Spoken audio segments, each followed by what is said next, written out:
Bienvenidos y bienvenidas a la teoría de la reproducción. Somos el grupo 1 formado por Sandra Barbal, Ariadna Gil, Andrea Salazar y Berta Principal, y vamos a hablaros de la educación y sus desigualdades desde la perspectiva de Louis Althusser y Pierre Bourdieu. Esperamos que os guste. Comencemos. Esta es la estructura que vamos a seguir. Primero contextualizaremos un poco el tema que vamos a desarrollar. Os introduciremos a los sociólogos Althusser y Bourdieu. A continuación definiremos el constructivismo, explicaremos las teorías de la distinción y de la reproducción. Hablaremos sobre la violencia simbólica, os presentaremos nuestras conclusiones y por último os plantearemos unas preguntas para reflexionar y os mostraremos nuestra bibliografía. Nos situamos entre 1960 y 1970, pero nos encontramos específicamente en el 1964 cuando se implanta la Ley de Derechos Civiles. Esta ley prohibía cualquier tipo de discriminación, ya fuera de sexo, de religión, de color de piel, de origen nacional, etc. Aunque paralelamente a la Ley de Derechos Civiles empieza a surgir unas teorías y unas afirmaciones que argumentan que el sistema educativo emerge de las desigualdades sociales. Es decir, que la educación dentro de los centros educativos, por lo tanto el sistema educativo, reproduce desigualdades sociales que se acaban transformando en desigualdades en la vida. Así pues, a partir de esas teorías, surge un debate en Estados Unidos sobre el sistema educativo y las desigualdades sociales. Esta discusión se extiende y llega a toda Europa y sobre todo en el ámbito francés. Así pues, en Europa también se crea un debate sobre el sistema educativo, las desigualdades sociales y el currículum. Dentro de este contexto destaca Louis Althusser, de 1918 a 1990, un sociólogo francés que toma la tesis de Karl Marx. Así pues, hablamos de un estructuralismo marxista. Althusser defiende y argumenta que hay una dominación capitalista del Estado. Esta dominación la realiza a través de aparatos represivos y aparatos ideológicos. Los aparatos represivos son la policía, el ejército y las prisiones. Por lo tanto, funcionan mediante la violencia institucional y el ejercicio de la fuerza. Por aparatos ideológicos hablamos de la religión, escuela, familia, el ámbito jurídico, político como los partidos, la información, es decir, la televisión, la radio, etc. Estos ejercen su poder mediante la ideología de las personas. Entonces, dentro de esos aparatos ideológicos del Estado, el escolar es el aparato ideológico del Estado dominante en las sociedades capitalistas. El aparato escolar reproduce la sumisión a la ideología dominante, por ser el aparato donde más tiempo y más individuos están expuestos a ideas donde se fomentan las representaciones imaginarias de sus conciencias individuales para favorecer la aceptación del orden social de ese momento.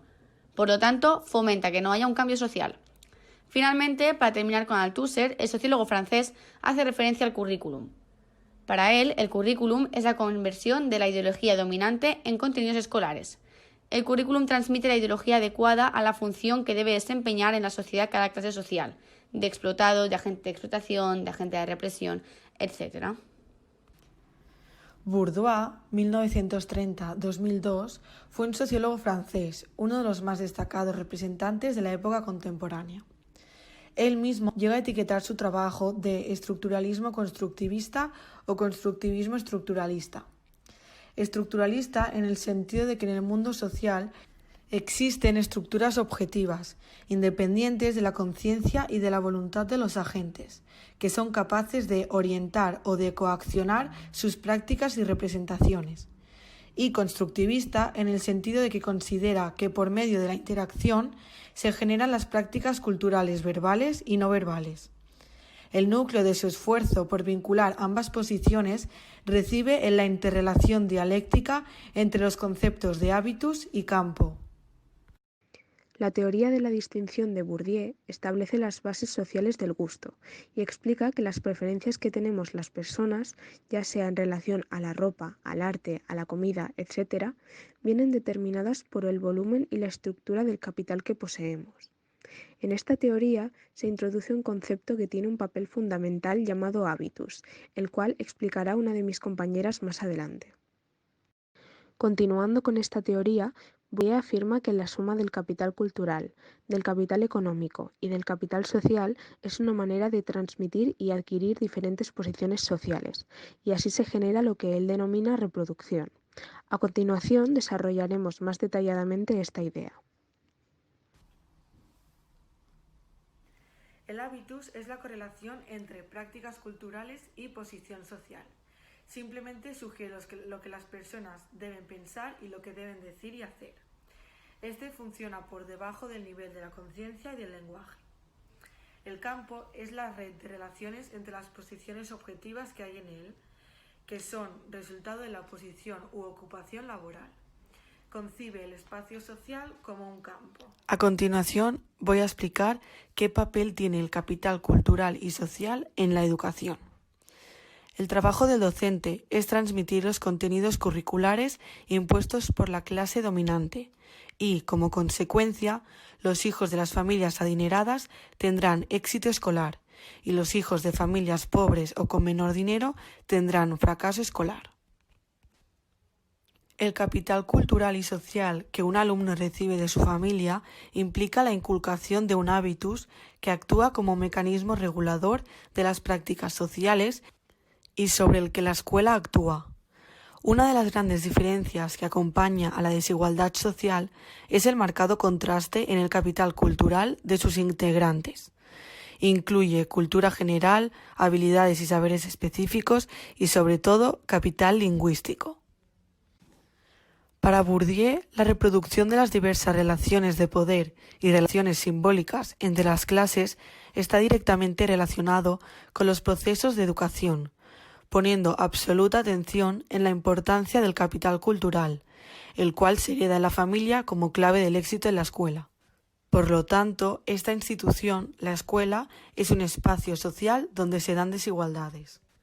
En este sentido, se fundamenta que el sistema escolar forma en las personas un proceso de adoctrinamiento, el cual es la base de la reproducción cultural y social. En este sentido, los que no adquieren esta formación son excluidos o discriminados, ya que el sistema les impone una cultura dominante, lo que implica renunciar a su propia cultura. En otras palabras, someterse a un conjunto de reglas, valores y creencias que muchas veces no son concordantes con su estilo de vida.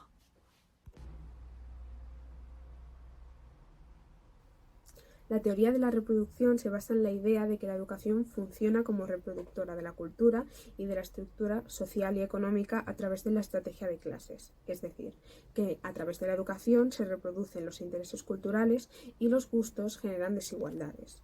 Por otra parte, en esta teoría, Bourdieu también habla del concepto de ethos, que es el conjunto de valores propios de cada clase que determinan sus actitudes hacia la cultura y hacia la educación y que condicionan los estudios del individuo. Podemos hablar de tres clases sociales distintas.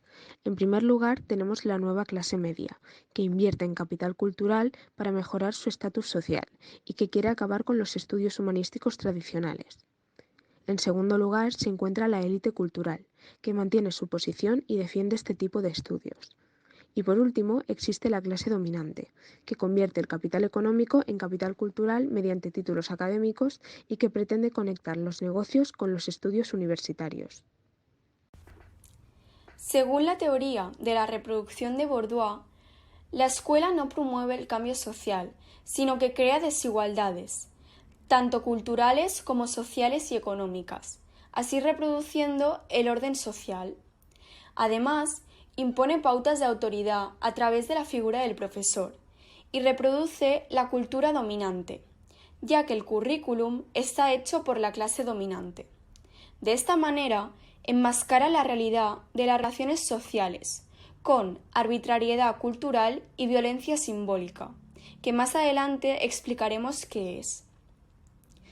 Por tanto, el hábitus o la posición social determinará si un alumno tiene éxito o fracaso en el curso académico. De esta manera, podemos decir que existen desiguales probabilidades de escolarización y éxito en el rendimiento académico, según la clase social, y que el sistema educativo está dispuesto para el triunfo de la clase dominante, ya que el hábitus que se enseña en la escuela es el mismo que el suyo. En la escuela se genera violencia simbólica, ya que la autoridad pedagógica o quien decide qué es lo que se enseña en la escuela es a través del currículum, que lo hace la clase dominante. Por tanto, la acción pedagógica guiada por el currículum se convierte en un mecanismo de dominación.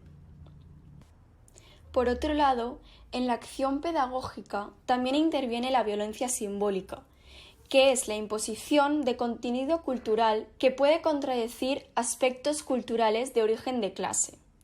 Por tanto, como la violencia simbólica es relativa al grado de capital cultural familiar y a los contenidos de la escuela, contra más alta sea la clase social, menor será la violencia simbólica, ya que las contradicciones culturales serán menores.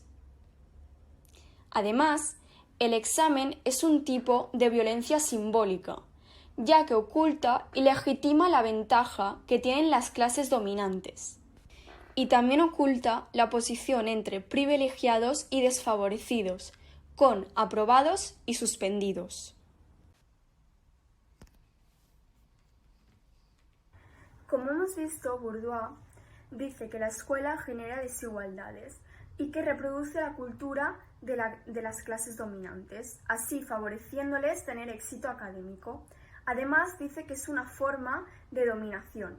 Hoy en día aún existen desigualdades en el sistema educativo y sistemas de evaluación como los exámenes que funcionan como violencia simbólica, ya que no se tienen en cuenta las dificultades, inquietudes o curiosidades del alumno, sino que simplemente somos una nota. Aún así, existen programas para ayudar a estos alumnos que les cuesta aprender, ya que probablemente su hábitus será diferente al que se enseña en las escuelas. Poco a poco hay que ir disminuyendo las desigualdades y la discriminación escolar, y así hacer que todo el alumnado tenga las mismas posibilidades de tener éxito. ¿Y vosotros? Académico. ¿Creéis que nuestro sistema educativo es represivo y dominante y que favorece a las clases dominantes? ¿Qué haríais para modificar el sistema educativo actual? ¿Qué sistemas de evaluación utilizaríais para sustituir los exámenes? Y hasta aquí la teoría de la reproducción. Esperamos que se haya entendido y si tenéis alguna pregunta estaremos muy agradecidas de contestar.